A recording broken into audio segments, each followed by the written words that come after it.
Hi everybody, welcome along.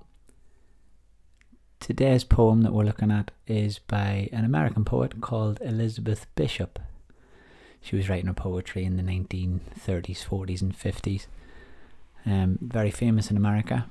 She was a winner of the Pulitzer Prize for her poetry, which is a huge deal and one of the highest honours you can get in literary circles.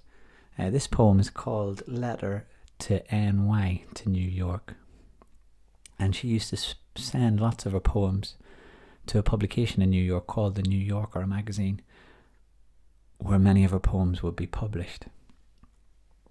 So it's all about writing letters, this poem, and it's about keeping in touch in many ways. It's quite short, it's a lovely poem. To me, it celebrates ideas about keeping in touch, something that we should all be really focused on right now, separate as we are from very many of our friends and family. Okay, let's read a little preamble here. So the word epistolary means a kind of literature formed of a letter or letters, like this poem by Elizabeth Bishop.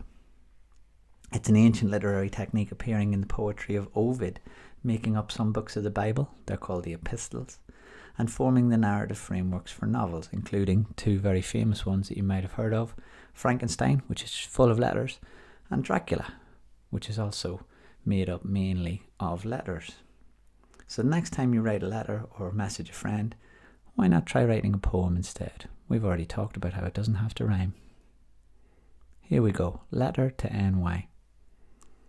In your next letter, I wish you'd say where you are going and what you are doing. How are the plays, and after the plays, what other pleasures you are pursuing. Taking cabs in the middle of the night, driving as if to save your soul, where the road goes round and round the park and the meter glares like a moral owl. And the trees look so queer and green, standing alone in big black caves, and suddenly you're in a different place where everything seems to happen in waves. And most of the jokes you just can't catch, like dirty words rubbed off on a slate. And the songs are loud but somehow dim, and it gets so terribly late. And coming out of the brownstone house to the grey sidewalk, the watered street, one side of the buildings, rises with the sun like a glistening field of wheat. Wheat, not oats, dear, I'm afraid. If it's wheat, it's none of your sowing.